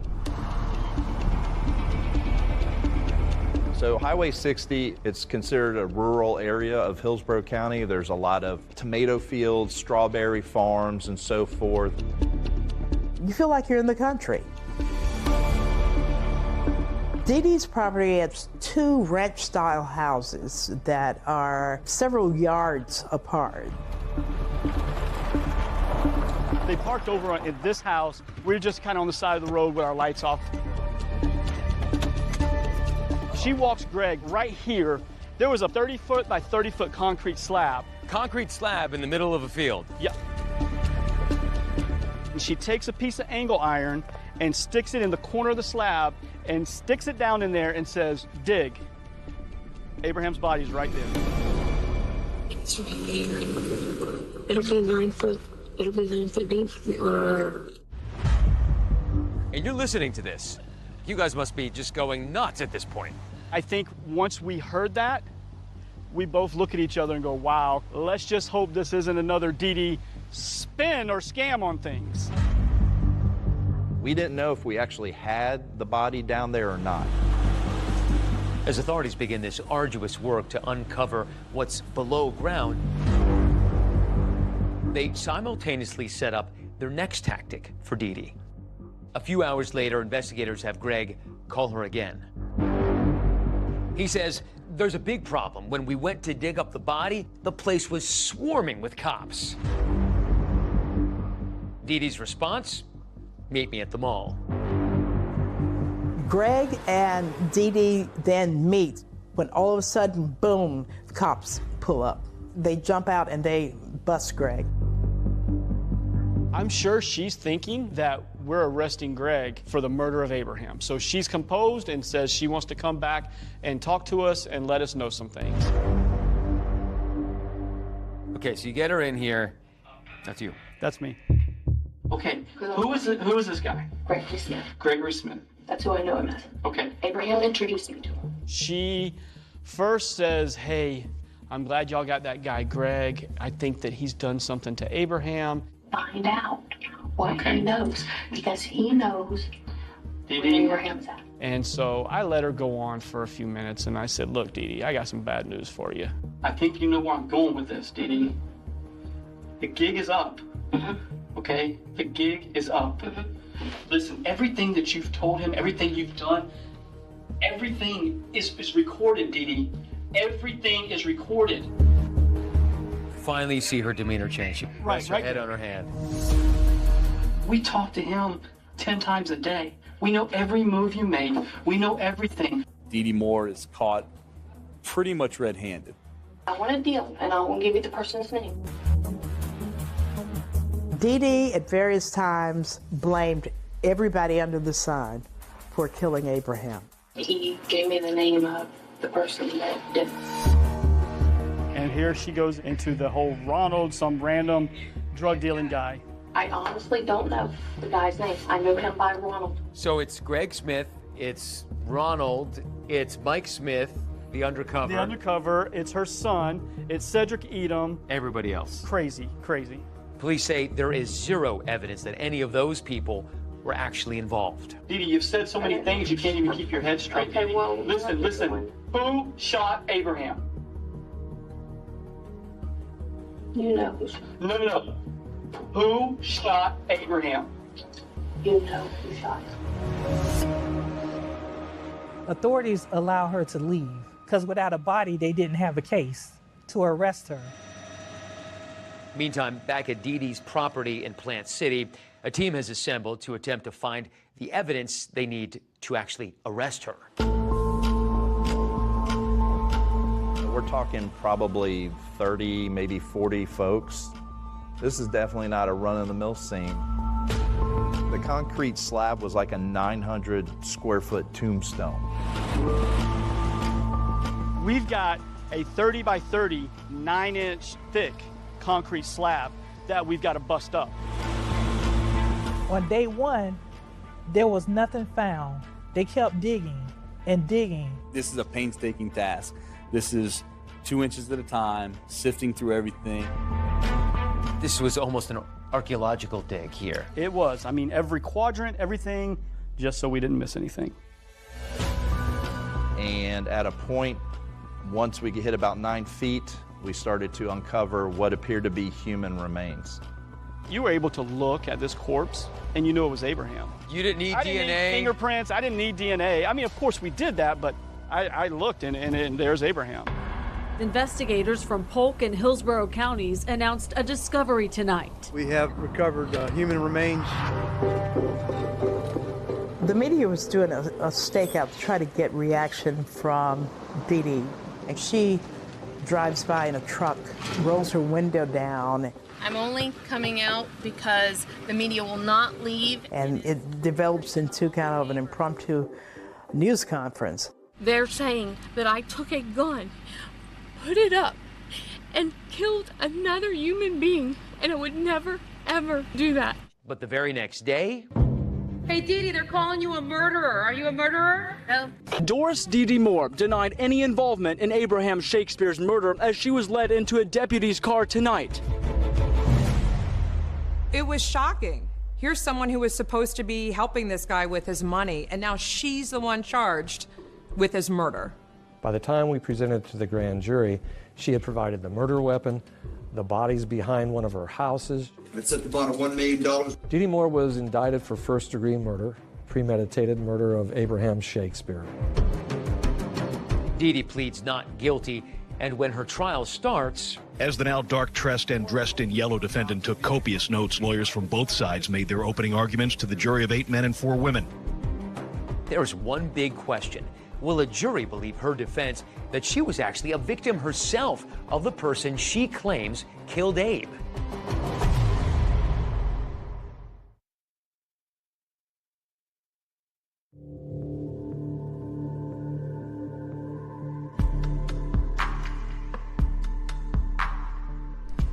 Six years after Abraham Shakespeare won the Florida lottery, 3.5 years after he disappeared, the murder trial of Dee Dee Moore is set to begin in this courthouse in Tampa. State of Florida versus Doris Donegan Moore. This has been a full day packed with the opening statements this morning and then the testimony this afternoon in what promises to be a full of drama trial. The public's interest in this case was incredible. Prosecutors claim Dee Dee Moore swindled. Journalists are always looking for something that is unprecedented. Dee Dee's diabolical scheme to steal from, then kill lotto winner Abraham Shakespeare. Or unusual, conflict, scandal. And this had pretty much all of the elements. An anaphylactic shock. Of course, Dee Dee's behavior in the courtroom also helped keep the story going. Another day, another outburst. We're not going to go back and forth. You need to compose yourself. The prosecution is out to convince the jury that Dee Dee meticulously planned Abe's murder. She conducted a sophisticated campaign to conceal his death by making up stories, by sending text messages. It don't matter. Prosecutors show the jury video that Dee Dee took of Abraham in the mansion, and it's really the last piece of video of Abraham alive. Are you gonna miss your home? Yep, I miss it, but life goes on. She's setting up her alibi. She was setting up her story. She knew that Abraham was confronting her about the lack of funds and the ability to access his money and so forth. And it came to a point where in Dee Dee's mind, she's going to have to do something about this. Prosecutors believe right after that recording, Dee Dee and Abe traveled to her home in rural Plant City, Florida. And it's there that prosecutors say she shoots him and leaves him until the next day. The body's on property she owns. The murder happened in her house and with her gun. She admitted she bought the lime that was poured over the body of Abraham Shakespeare. Prosecutors show video in court of Dee Dee going to Walmart to buy cleaning supplies.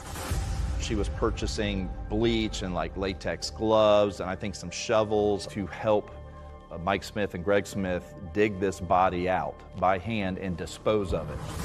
Although Dee Dee has never faced formal charges alleging she stole Abe's money, prosecutors say it was greed that motivated her to kill him. Centuria is Abraham's former girlfriend, and she tells jurors that Dee Dee told her that she was plotting to take his money. She made it sound like she wanted to clean him out. Why do you say that? Because she wanted to know about all of his assets, and she was like, I can help you clean him out. It was just a level of disgust to just know that this is what such a caring and giving person endured. But the prosecutor's star witness is Greg Smith, who takes the stand to deliver some of the most compelling and devastating testimony at the trial so far. Greg Smith had been recruited by the sheriff's detectives to become her confidant, and the courtroom was just spellbound by his testimony. I'm grown and don't have to come back. When Greg Smith read the letter that Dee Dee Moore had composed in the motel room, jurors were on the edge of their seat. I've been through a lot, Mom. You know it. You should understand more than anyone. I just need time. The prosecution also asks Greg Smith about that supposed drug dealer who Dee Dee claimed was the one who actually murdered Abe. I honestly don't know the guy's name. I know him by Ronald. Did Miss Moore address who to blame if you got caught? Yes, she was addressing the guy Ronald, the imaginary character that she made up. Ronald is nothing but a fictional character, a character that she created out of her imagination. The defense, such as it was primarily based on that old premise that the state's case was all circumstantial, that there was no hard evidence, there were no eyewitnesses. The burden of proof is on the state. It's a very high burden of proof beyond any reasonable doubt. Dee Dee's lawyer tells the jury there's plenty of reasonable doubt here and that there could be many other possible suspects. That the drug dealers or killers saw fit to threaten her to keep her mouth shut, or else they would harm her and her son. The defense argues that Greg Smith could actually have been the mastermind in Abe's murder. If you study those tapes, most of the ideas about the fall guy, about where's the body, we've got to find the body, we've got to dig up the body and move it, all those things, if you read or listen to those tapes, it is Mr. Smith making those suggestions. Gregory Smith has never been a suspect in this murder. But Dee Dee's attorney insists she is innocent, that she's a victim, in fact, powerless against the deadly whims of others. This is a desperate, panicked, perhaps emotionally unstable woman trying desperately to find an explanation that can salvage her life and her son's. By the end of their case, the defense called 0 witnesses, and Dee Dee herself never testified on her behalf. Tonight, after just 3 hours of deliberation, a jury handed down their verdict. But no matter what the jury decides about her fate, Bring the jury in. Dee Dee's about to tell us exactly what she thinks about it. They didn't get to hear my side. They didn't get to see my evidence. They didn't get to hear my witnesses. Why didn't you take the stand then?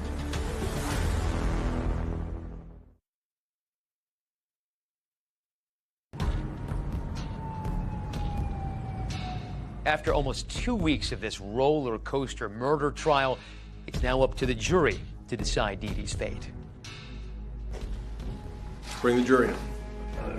Tonight, after just 3 hours of deliberation, a jury handed down their verdict. Juries do unpredictable things at times. Is that indeed the jury's verdict? It was probably 7 o'clock at night. A storm was coming in. Right as they read guilty on the first count, The defendant is guilty of first-degree murder. a clap of lightning happens outside and just kind of lights up the courtroom. It was kind of like, yeah, it was wild. Abraham Shakespeare was your prey and your victim. Money was the root of the evil that you brought to Abraham. The judge made a brief statement about how heinous her crime was and that he would be sentencing her to life in a Florida state prison without the possibility of parole. I felt like he did get justice because even though his life was cut short, her life is just going to be long and miserable. I won't forgive her. I don't forgive, and I never will.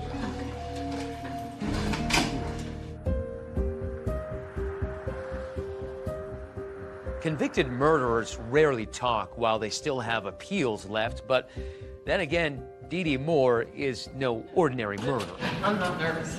I don't get nervous. Hi. After Dee Dee was sentenced to life in prison without parole in 2012, 2020 was granted an exclusive interview with Dee Dee here in her cell block's cafeteria. Upon arrival, we quickly learned that Dee Dee wasn't exactly camera shy. Yeah, I've been on TV before. Okay, that's good to hear. Yeah.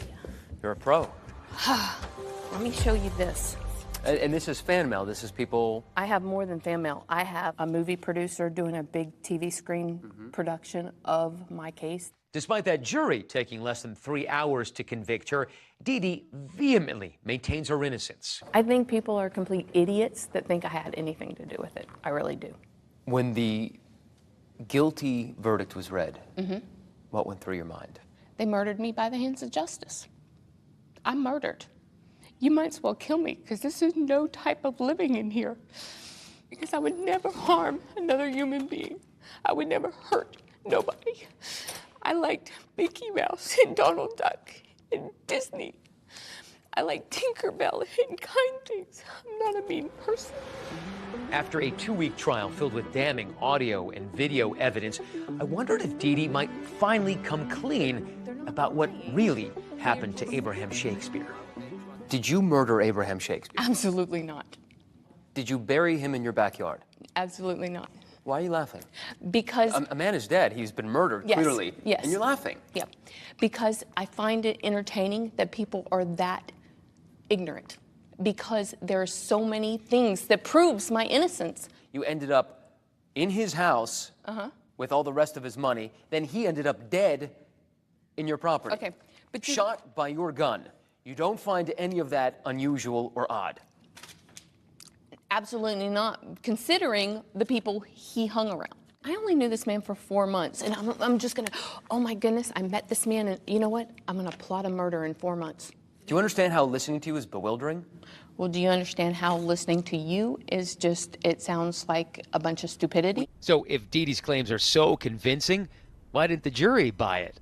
Well, she blames it all on her own attorney. About me. I personally would have convicted myself for what they got to hear, but they didn't get to hear my side. They didn't get to see my evidence. They didn't get to hear my witnesses. Why didn't you take the stand then? Because my you had lawyers, every opportunity to defend yourself. I wanted my witnesses to take the stand, for me to take the stand. My lawyer says we didn't need it. Your lawyer was that convinced you were going to win? Yes. But Dee Dee's lawyer, Byron Heilman, said the decision not to testify was Dee Dee's, and Dee Dee's alone. We discussed with Ms. Moore whether she wished to testify. That discussion had gone on for quite some time, and she made the decision not to do that. But since she claims her case was not properly presented in court, Dee Dee tries with us. People were trying to frame you. Absolutely. Why? Because, first of all, I was an easy target. A target, she claims, for drug dealers. Remember the story about Ronald, that so-called drug kingpin? Dee Dee claims the gang he allegedly had was out to kill her. They were going to take my son and kill him and chop him up and put him on my doorstep. Who? These guys that the sheriff's department says didn't exist. That we have witnesses that they do exist. You give so many different versions that it's absolutely bewildering. On purpose. Why is that? I'm threatened. They're making. So you're lying to the police because you feel threatened? No, I'm being told to do that. I'm being told to just keep throwing them off. By Ronald. Dee Dee claims she has witnesses who will back up her version of events, but she wasn't eager to share those names with us. Can we talk to your witnesses? Who are they? Do you mind if we take down their names and maybe contact them? I'd have to ask my lawyer, but I don't know if they'll... These witnesses don't exist, and that certainly looks like your handwriting. What do you mean? That looks like your handwriting. What you said were witnesses' notes looks like your handwriting. No, I don't it's think not. that these witnesses exist. If not, why Ask won't we my know? lawyer. Dee Dee says since she's appealing her conviction, she can't actually talk about them. And with that, our interview is over. But we need to go ahead and take her now. Okay, thank you.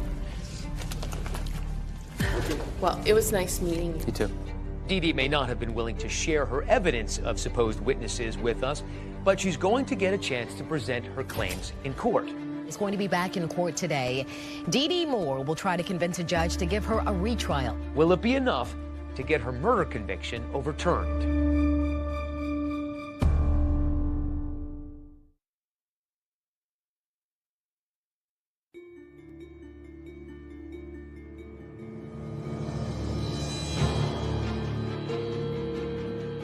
After years of filing motions to appeal her conviction, in July of 2023, Dee Dee finally gets another day in court.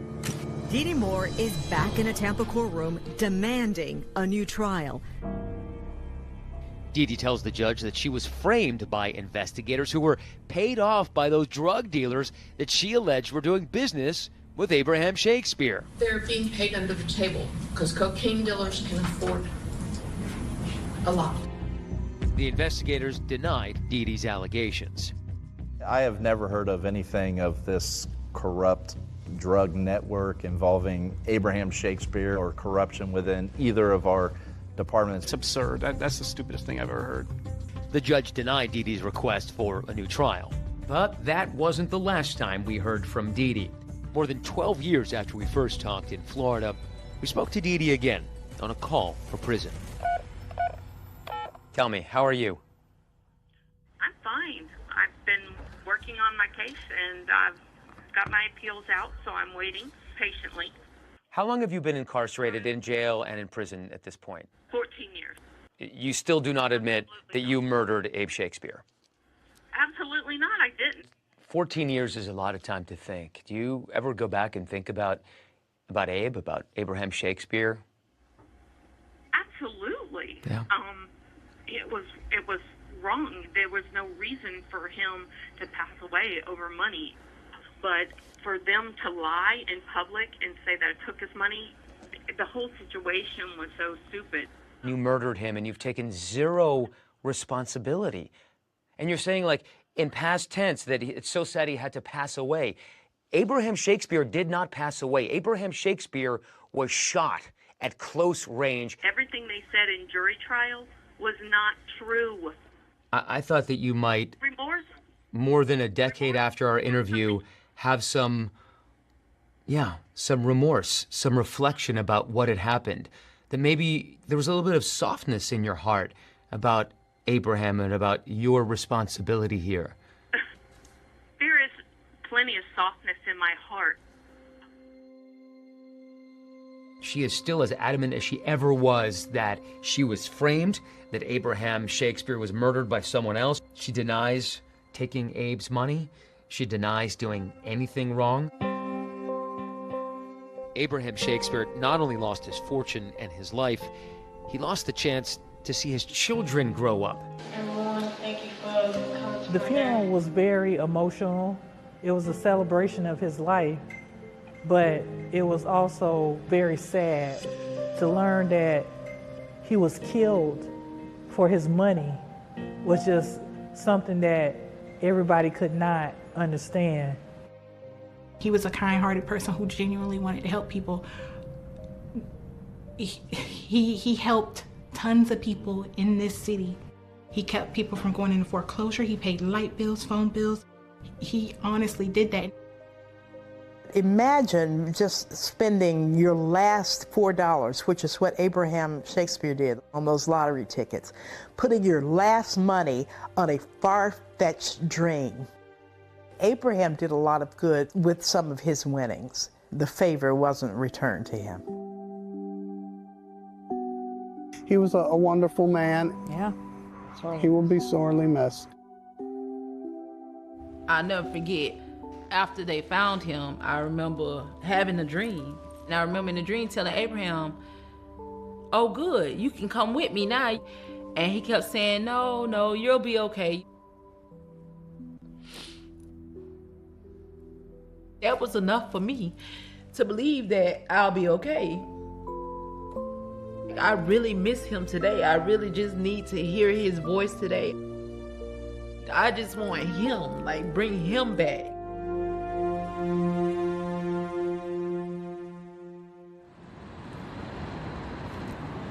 Remembering Abraham with a broken heart and missing him, Centauria is now a traveling nurse. And we should note that Jeremiah, their son, he is now 16 years old. That's our program for tonight. Thank you for watching. I'm David Muir. And I'm Deborah Roberts. From all of us here at 2020 and ABC News, good night.